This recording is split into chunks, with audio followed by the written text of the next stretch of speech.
biologique au sein du réseau FNAB. Ça fait une dizaine d'années qu'on expérimente sur le sujet, sur les interactions agriculture et développement local, être force de proposition et accompagner les collectivités dans le développement territorial de la bio. Et on a vraiment une volonté de partager avec vous tous ces travaux qui sont menés depuis une dizaine d'années, ces outils, ces leviers d'action identifiés et ces différents cas concrets.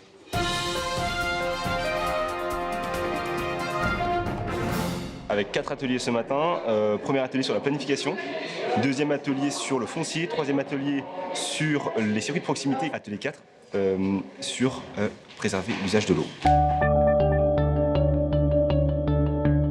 Sur cet atelier, il y a eu différents points qui ont été abordés. En fait, un des premiers points, c'était surtout de ne pas s'intéresser finalement qu'à l'eau distribuée, mais vraiment à l'eau brute. Parce que, voilà, ne serait-ce que pour des questions de coût de traitement, ça c'était relevé comme un point essentiel.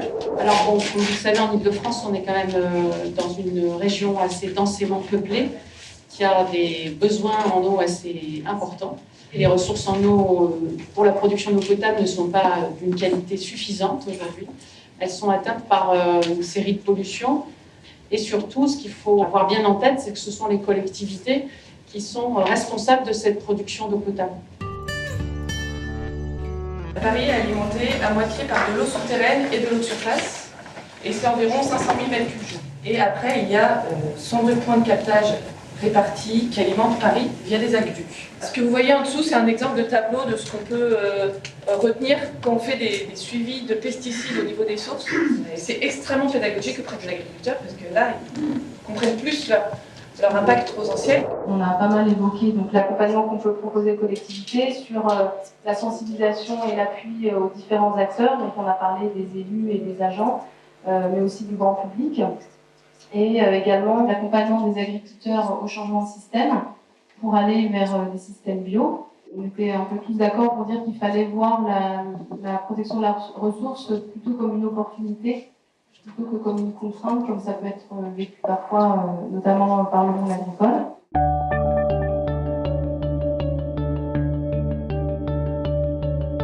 Alors du coup, je voulais d'abord remercier tous les participants des deux ateliers qui ont vraiment joué le jeu. Il y a eu notamment pas mal de débats sur la définition du local. Donc par local, quelle est la distance locale? Depuis, je parle de Perpignan, c'est local ou c'est pas local? En fait, c'est vrai que le local, c'est compliqué. Et c'est vrai que sur la structure économique, on ne s'interdit pas à se sourcer un peu plus loin quand il n'y a plus suffisamment en Ile-de-France, mais sur des filières toujours équitables et de meilleure proximité. C'est vrai que le mot meilleure proximité est vraiment à privilégier. Et tout ça pour effectivement mettre en place un circuit d'approvisionnement régulier pour ensuite donner la visibilité à des producteurs qui se poseraient des questions à passer en système biologique. C'est vraiment effectivement là qu'on intervient, que le GAB intervient, pour aider à la conversion par rapport à ces critères économiques et de visibilité. Et il a été indiqué un outil important pour sensibiliser les élus, pour ceux qui voudraient convaincre leurs élus, qui est d'organiser des visites sur des fermes bio pour qu'ils puissent voir les modes de production et puis rencontrer un producteur bio, voir comment il produit. Parfois les projets viennent d'agents territoriaux qui ont à convaincre leurs élus, mais parfois les projets viennent aussi des élus. On organise nous au niveau du GAB Ile-de-France des formations pour former à la fois les responsables des achats mais aussi les personnels de cuisine. Donc je vais témoigner de notre propre expérience sur la production de la bio effectivement chez Copico. C'est 14 500 repas jour, dont 13 000 pour les scolaires. Et en 2011, c'est qu'il y avait une forte demande effectivement des parents d'élèves pour introduire du bio dans les menus de la restauration scolaire. Donc on a fait appel au GAB. On voulait participer vraiment au développement local de la filière bio en Ile-de-France. La question de l'accessibilité a été abordée notamment en termes d'adaptation de l'offre à la demande. Et pour adapter l'offre à la demande, il faut effectivement des outils entre les deux.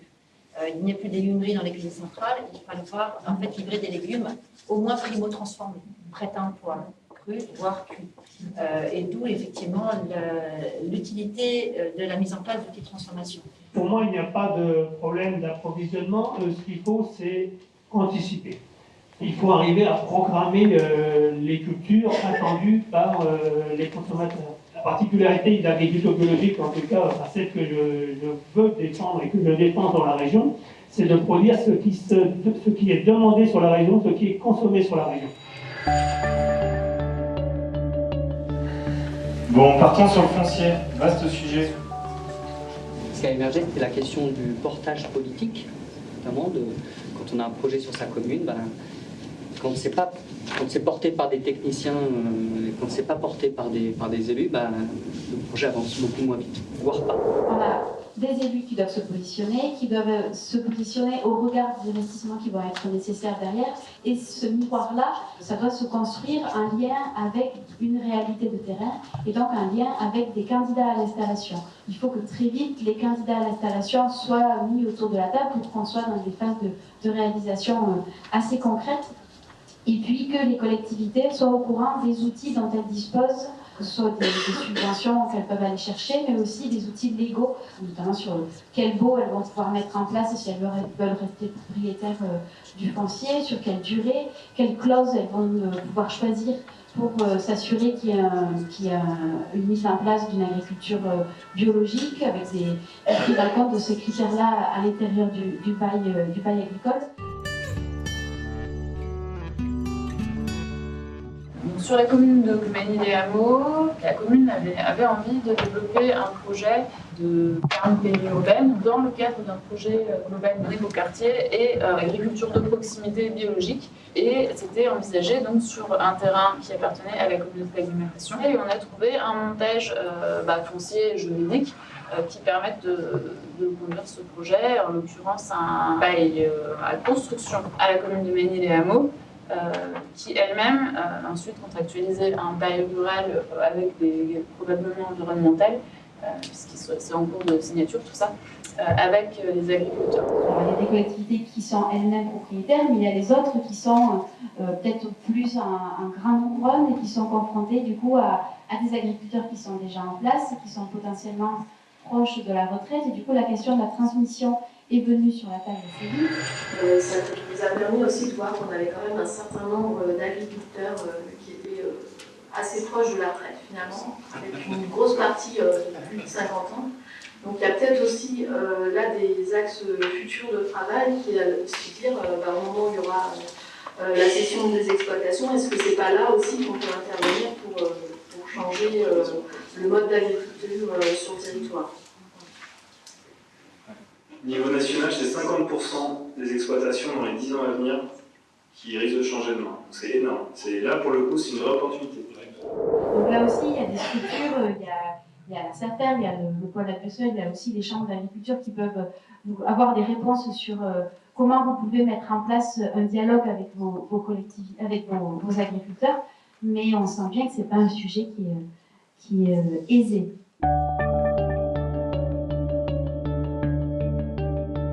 On a l'impression quand même que les acteurs sont un peu perdus sur PLUI, Scott, qu'est-ce qu'on peut faire, comment on peut inscrire la bio dans ces outils. Voilà, est-ce que ça peut être des outils presque réglementaires, même si ça n'en est pas forcément. Ce qu'on rappelait quand même, c'est qu'il n'y a aucun outil qui impose de l'agriculture biologique sur les territoires. Après, ce qui est important, c'est d'oser poser la question du bio via ces outils de planification quand vous les construisez. Donc là, on faisait référence à l'outil qui a été mis en place par le réseau FNAP, qui s'appelle devlocalbio.org. Vous avez des fiches sur les outils de planification et pourquoi et comment intégrer la bio là-dedans. Pour finir, on est quand même sur des politiques de long terme. Ce qui est intéressant, c'est qu'il y a certaines politiques transversales de développement durable, territoriales, comme les schémas de cohérence territoriaux ou les AMA qui peuvent permettre d'inscrire le développement de la bio dans une politique du long terme. Nous, on pousse très fort, effectivement, pour le développement du biologique, du développement durable. On ne peut pas, vous le savez très bien, passer d'une agriculture conventionnelle à une agriculture bio du jour au lendemain. Ça prend un peu de temps. Il va falloir aussi qu'on aille vers l'accompagnement des gens qui veulent passer du conventionnel au biologique, parce qu'il y a de la perte de ressources, il faut qu'on les aide. Donc tout ça, c'est pris en compte. On veut vraiment avancer vers quelque chose le plus consensuel possible, à la fois économiquement, qui préserve l'environnement, et qui satisfasse finalement les franciliens. J'espère que cette journée a répondu à vos attentes et vos besoins. Vous l'aurez compris, il y a des structures qui sont là pour vous accompagner. Il y a l'Île-de-France, Terre de Liens sur le foncier. En matière de dialogue territorial et de concertation, la Reine, qui nous a aidé à monter ces ateliers. Donc voilà, il n'y a plus qu'à. Bonne fin de journée.